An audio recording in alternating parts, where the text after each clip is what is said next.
চুপচাপ খাইয়ে নে বলতেছি নরেন, একদম জেদ করবি নে। না আমি খাবো না। আবার মুখে মুখে তক্ক, যাওয়া হবে না বলেছি, হবে না। আমি যাবো যাবো যাবো। নরেন, এক সর মারবো বলো। দু পাতা বয়স না, জেদ দিকেছে সাবালের। কি হলো তোমাগো? মাসাওয়াল ঝগড়া করতেছ কেন? কি আর হবে, তোমার সঙ্গে জঙ্গলে যাবে বলে জেদ ধরেছে।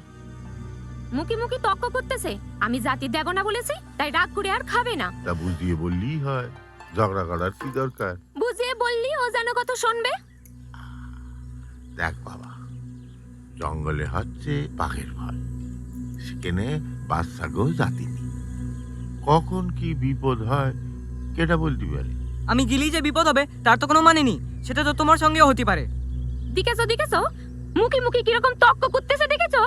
আমি বলো এবারে 1000 বাড়ি মারবো নরেন। থামো না। সারা জীবন দিন না রাত না তোর জন্য খাটে মরতেছি নরেন। তুই আমাগো একমাত্র সাবাল, তোর নিয়ে আমাগো অনেক স্বপ্ন।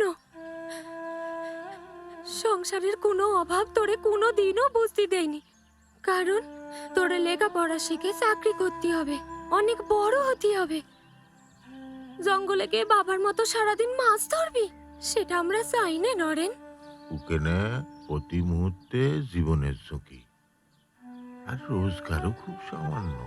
বাবা বাবা একবার বাবা, আর কখনো জেদ করবো না, তারপর আমি মন দিয়ে পড়াশোনা করবো। বাবা কথা দিচ্ছি, একবার বাবা একবার।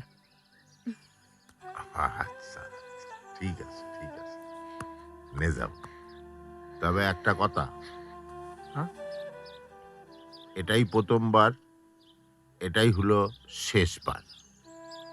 ঠিক আছে। ঠিক আছে, নে এবার খেয়ে নে দেখি। খা। মার।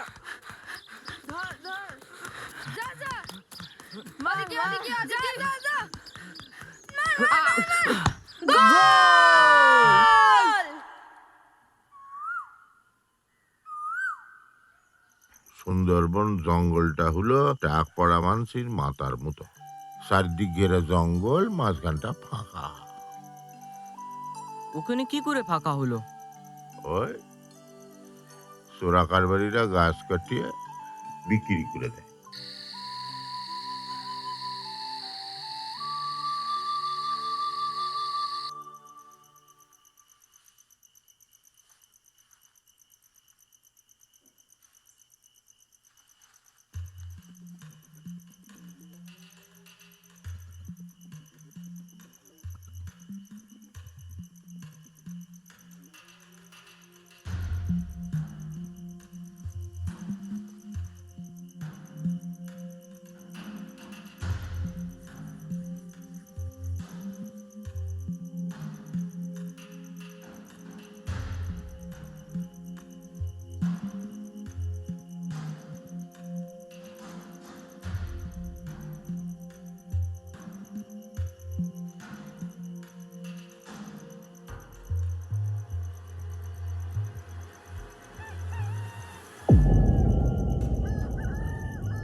বাবা আমরা এখন যাব?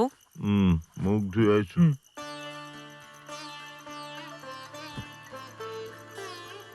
ওই গো দাদা দাও।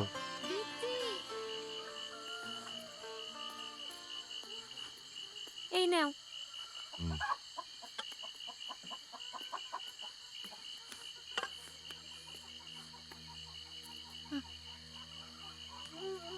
শোন বাবা, সাবধানে থাকিস, জঙ্গলে নৌকোতে একদম নামবি নে, আর আর সব সময় মা বন বিবির নাম জপবি।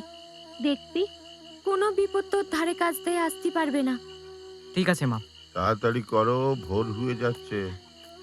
চল।